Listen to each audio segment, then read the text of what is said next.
Hey everybody, it's Hello World, and we are back with a review for you guys today. So I recently bought a Razer Blade Stealth 2018, and I've been using it as my daily driver for about a year now. I know this review is completely late, but I've got some complaints and some praise, and I'll also explain to you guys why I bought the 2018 version rather than the 2019 version. So let's get right into it.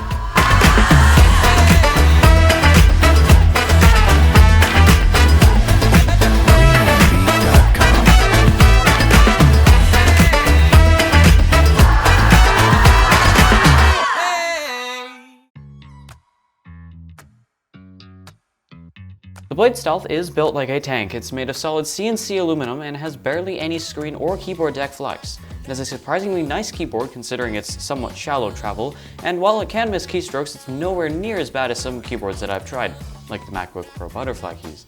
While we're on the subject of the keyboard, Razer, being a gaming company, included a fully chroma RGB lit keyboard on the Stealth, and to be honest, I'm not really sure if I like it.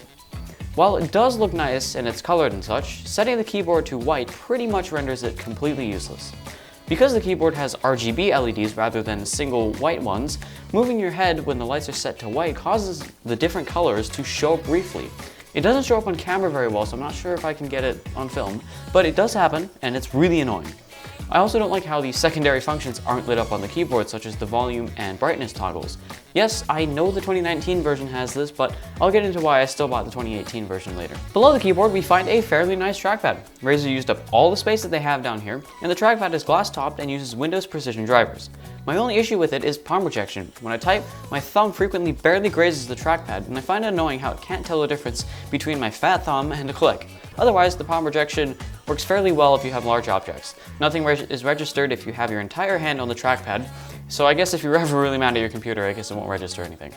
On both sides of the keyboard, we find a pair of stereo speakers. These get reasonably loud when you're alone in a room just listening to music, but are no comparison to some of the industry standard laptops like the MacBook Pro. I say they do alright, gets the job done. Above the trackpad, we find a screen. This area is mostly great, rocking a 3200 by 1800 resolution and included touch integration. Super nice of Razer for making sure touch was even included on the base model Blade Stealth this year.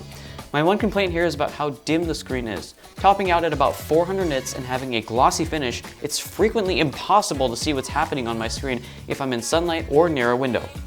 Most of the script was written on the go, and I noticed myself cranking the brightness a lot, only to realize it was already at 100%. I/O-wise, the Blade Stealth passes with flying colors for an ultrabook. We have an HDMI 1.4 port and a USB 3.1 jack on the right side. And on the left, we find another USB 3.1 Type A headphone jack, and the mother of all ports, a Thunderbolt 3 connector. Since it's our first time featuring Thunderbolt 3, we'll quickly tell you just how much this port can actually do. Using one port, you can connect two 4K monitors, an external GPU, a USB 3.1 hub with 4 to 8 ports, and on top of that, the port can also supply up to 100 watts of power to the Blade Stealth. Thunderbolt 3 works by directly connecting to your CPU using a PCI Express 4X connection. This allows for speeds of up to 40 gigabits per second, and that's able to transfer all the contents of an average 32 gigabyte phone onto your computer in about a second. The Thunderbolt port also doubles as the charging connector for Blade Stealth, taking about 65 watts from the included power brick. While we're on that subject, I really like how Razer included a braided cable for the charging cable. It's only something a gaming company would do. The Blade Stealth 2018 packs a Core i7-8550U, a quad-core, 8-thread CPU boosting up to 4 GHz when you're lucky, and it has 16 GB of RAM on all configurations. You'll get your choice of storage starting at 256 GB going up to 1 TB. This is all packaged on an M.2 drive that produces speeds of up to 3400 MB a second, at least on our 512 GB test model. In daily workloads, the CPU-RAM combo should be more than enough to handle heavy web browsing and some light video or photo editing, but if you plan on doing that kind of work, be sure to bring along your charger. Depending on your workload, the Blade Stealth's 53.6 watt-hour battery can last anywhere from 4 to 8 hours on a charge. And while that's pretty good, it isn't really all-day level. 3 hours of medium to heavy usage dropped me from a full battery to just over 30%. And that was with 3 to 4 Chrome tabs, Discord, Spotify, and a few other light apps open. So, while battery life isn't horrible, definitely bring a charger if you plan on working all day. Oh, and also consider turning off the keyboard lights. If you're in a brightly lit area, it drains quite a bit of power at full brightness. The Blade Stealth's i7-8550U boosts up to 4 GHz with a sustained base clock of about 1.8 GHz. In practice, that means a quick and snappy web page loading, but in more demanding tasks, it can fall behind. Our short sprint CPU mark that we usually use is going to be Cinebench R20. The Blade Stealth pushed a score of 1150, turboing up to about 2.2 GHz during the 3 runs that we did. Not bad considering its dimensions. At 14mm thick and weighing just under 3 pounds, this laptop is on the heavier side for a 13-inch ultrabook, but makes up with it with its incredible build quality. Within that small form factor, the Razer team seems to have done fairly well in the cooling department. While pushing the blade hard, the fans ramp up to an audible level, but not so much that it becomes annoying. The laptop becomes warm to the touch, but the only time it's ever gotten uncomfortable is when it was updating apps and Windows at the same time. And even then, only the upper bar above the keyboard where the power button is got too hot to touch. The bottom side seems surprisingly okay. Once we get into gaming, however, the Blade Stealth doesn't really do that well on its own. While it is made by Razer, a gaming peripheral and computer company, the Blade Stealth is in no way a gaming computer on its own. Rocking integrated UHD 620 graphics, it can barely push any game at 1080p 60 FPS. However, Razer does have a trick up their sleeve. Remember earlier when I told you about that Thunderbolt 3 port? I also mentioned an external GPU. Well, the Blade Stealth supports external GPUs via its Thunderbolt 3 port, and sadly, while we couldn't get our hands on an external GPU to test the results for ourselves, I'll let a couple other YouTubers give you their opinion. It's really cool when you consider that with a single Thunderbolt 3 port, we're turning a thin and light ultrabook into a proper gaming PC.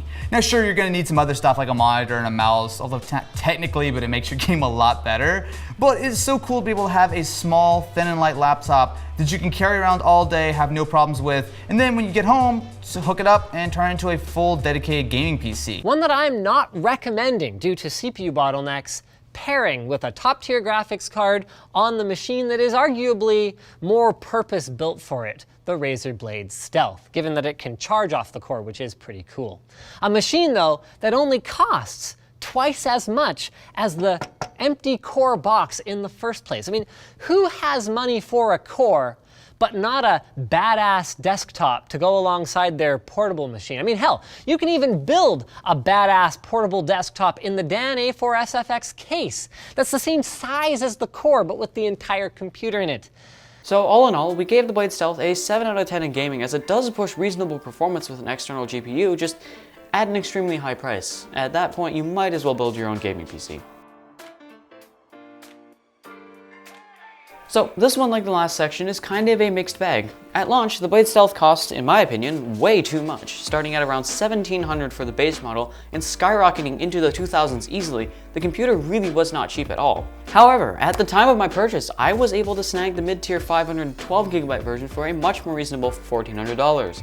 Previously, I'd also seen the 256GB model drop into the 1100s and 1200s as well. Considering how much I paid for it, I'm going to critique the Blade Stealth as a $1,400 laptop, not a $2,000 laptop. So value-wise, the Stealth does surprisingly well, packing an almost 4K touchscreen display, a top-of-the-line processor, and a good amount of storage for a price that would otherwise get you an i5, 8 gigs of RAM, and between 256 and 512 gigabytes of slower SATA SSD storage. Do keep in mind that I did buy this computer as a previous gen device, so at the time of purchase, Razer had already released 2 newer Blade Stealth versions that had the slightly redesigned chassis and a new configuration system. In terms of affordability, we once again have a mixed bag. For anyone who's looking for an ultrabook and has a good amount of money to spend, the Blade Stealth is definitely a great contender among the other computers you can get for $1,500. However, if you're on more of a budget, it isn't really worth it to completely blow out your spending cap for this device, as it doesn't really offer enough for its price that I would consider it a must-have. So, the 2018 Razer Blade Stealth is really a quite amazing computer. It packs a flashy RGB keyboard, a great display, and amazing performance for a relatively low cost of $1,400 in this form factor. It receives a medium strong recommendation from us, and will definitely continue to be my daily driver. Is what I would have said if this review was filmed a while earlier. See, in the year that I've owned this laptop, it has broken 3 times on me already. First, the keyboard light stopped working, then my right side speaker died, and now the right side lid magnet doesn't stick to the chassis anymore. Razer quickly replaced my keyboard deck the first 2 times, but this time I'm not so lucky as apparently my warranty doesn't cover small cosmetic changes like this one. So here's my take on Razer laptops. They're great devices, but only until they start breaking. A quick search on Reddit will show you that I'm not the only person who seems to be having quality control issues with their products. And while Razer is doing everything they can to make support as quick as possible, I feel like it would be just much more enjoyable if they fixed the production quality as a whole first. Now, on to why I chose a 2018 model over the 2019 newer models. There's a crap ton of reasons, but I'll list the most relevant ones for your choices here. Configurations. The Blade Stealth 2018 comes pre-configured with 16GB of RAM by default and a high-res display. This makes it much cheaper to get a good laptop compared to the newer models. I/O. The Blade Stealth 2019 and newer replaces the HDMI port with a second Thunderbolt 3 connector. And while this may be an advantage for a lot of people, I still prefer being able to connect to older displays and projectors without any kind of a dongle or adapter. Internals. Starting in 2019, Razer began sticking discrete GPUs into their Blade Stealth models. Since I already have a PC I use to edit, I prefer having longer battery life on my laptop. Blade Stealth 2018 uses the default Intel UHC 620 graphics, which saves significantly on power and cost. Price. My unit cost about $1,000 less than a similarly spec'd Blade Stealth 2019. This can be attributed to a few configuration changes. 2019 models come default with 8GB of RAM, so you need to add a pricey upgrade, which will always cost more than having 16GB by default. Newer blades don't come with a touchscreen, so once again you'll have to add those in the configurator for an even higher cost. To add insult to injury, Razer has nerfed the resolution on the base models, cutting your options to either 1080p or 4K rather than the nice balance they had going before. So while the base model Blade Stealth 2019 and 2020 are actually cheaper than the base 2018 model, you have to consider what you're getting for that price. In order to match the 2018's display and RAM configurations, you'll need to buy upgrades, and since the base model still needs to be competitive, these upgrades tend to cost a lot more than they should. So what do you think of the Blade Stealth 2018? If you own one personally or just want to share your opinion, head down to the comments and leave your thoughts. If we got anything wrong, feel free to correct us there too. Thanks for watching and stay safe. Listen up. Alright, thanks for watching everyone. Hope you guys are enjoying the new channel rebrand. We've basically revamped every aspect of the channel recently and I've put a lot of work into the new look. So if you like the video, go ahead and hit the like button and subscribe to our channel. We've got a whole bunch of content in the pipeline ready for you guys in the coming weeks, so be sure to hit the bell so you don't miss any of it. I got what you want. I got it. I got what you need.